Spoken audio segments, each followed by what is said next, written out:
Nah, di sini saya akan menjelaskan tentang pengertian gaya kupu-kupu. Untuk gaya dalam renang itu sendiri ada 4. Yang pertama gaya punggung, gaya bebas, gaya kupu-kupu, dan gaya dada. Nah, renang gaya kupu-kupu ini bisa dibilang yang paling sulit di antara renang gaya-gaya lainnya. Dari gaya bebas, gaya dada, gaya punggung, itu gaya kupu-kupu yang paling sulit dalam melakukannya. Nah, renang gaya kupu-kupu ini juga disebut sebagai renang gaya dolphin atau lumba-lumba.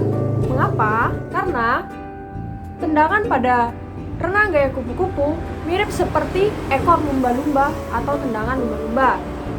Sehingga masyarakat atau orang awam seperti kita menyebutnya juga gaya lumba-lumba.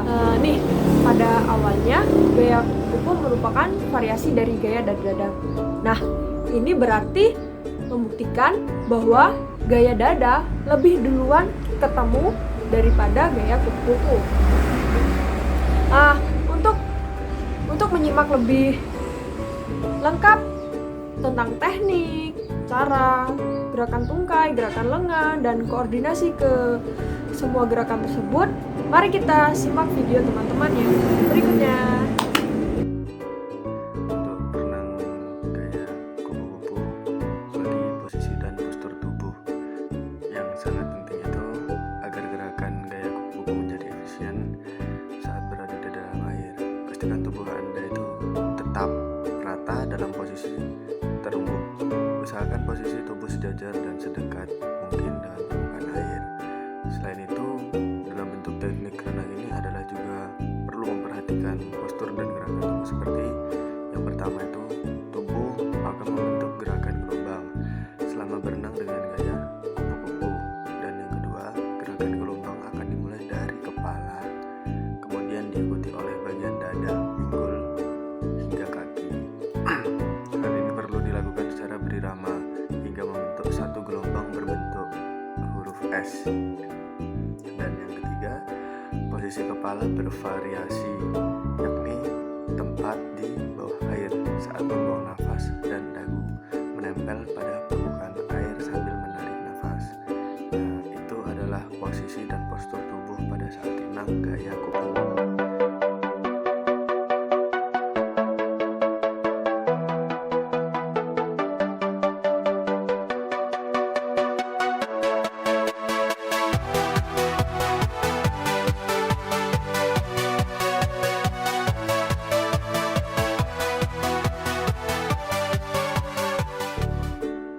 Pada kali ini saya akan menjelaskan tentang gerakan tungkai renang pada gaya kupu-kupu. Gerak tungkai pada renang gaya kupu-kupu dilakukan dengan cambukan kaki ke atas dan ke bawah. Cambukan ke atas merupakan gerak recovery atau pemulihan, yaitu dengan menggerakkan kaki ke atas hingga ke permukaan air. Cambukan dilakukan 2 kali untuk satu putaran lengan gaya kupu-kupu. Cambukan ke bawah dimulai dengan melentingkan pinggang, kemudian lutut diluruskan dan kedua kaki dicambukkan dengan cepat ke bawah. Kelenturan pada sendi pergelangan kaki dan sendi lutut sangat menentukan hasil cambukan ke bawah.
pada renang gaya kupu-kupu. Yang pertama, pada renang gaya kupu-kupu diawali dengan cara memasukkan lengan ke dalam air. Ada dua cara, yaitu menangkap dan meraih.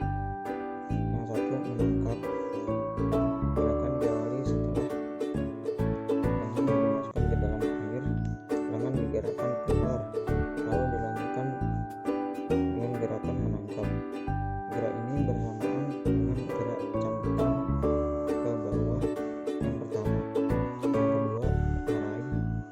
Gerak pergelangan tangan dan siku-siku sedikit membengkok ke bawah lalu keluar dan meraih. Lalu tangan ditarik ke dalam dan ke belakang di bawah kepala dekat dengan badan.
Koordinasi renang gaya kupu-kupu antara lengan dan tungkai secara tepat dan efektif.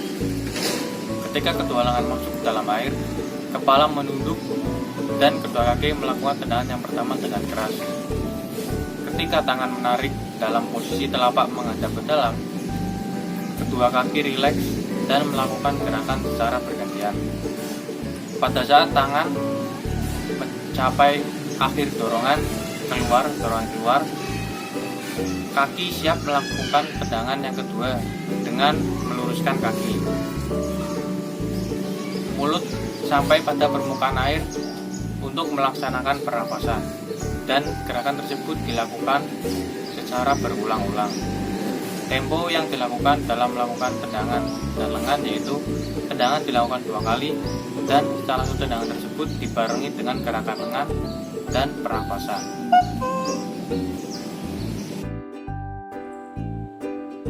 Pernapasan pada renang gaya kupu-kupu dilakukan setiap kali badan naik ke permukaan agar oksigen dapat terdistribusikan ke seluruh tubuh dengan baik.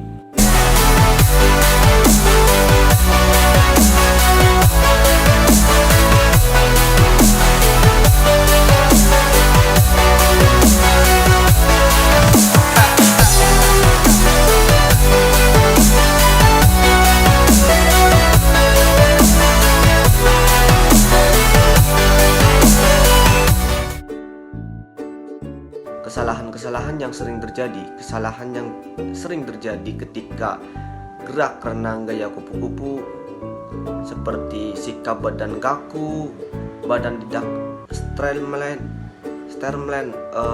tidak slow, badannya terlalu kaku,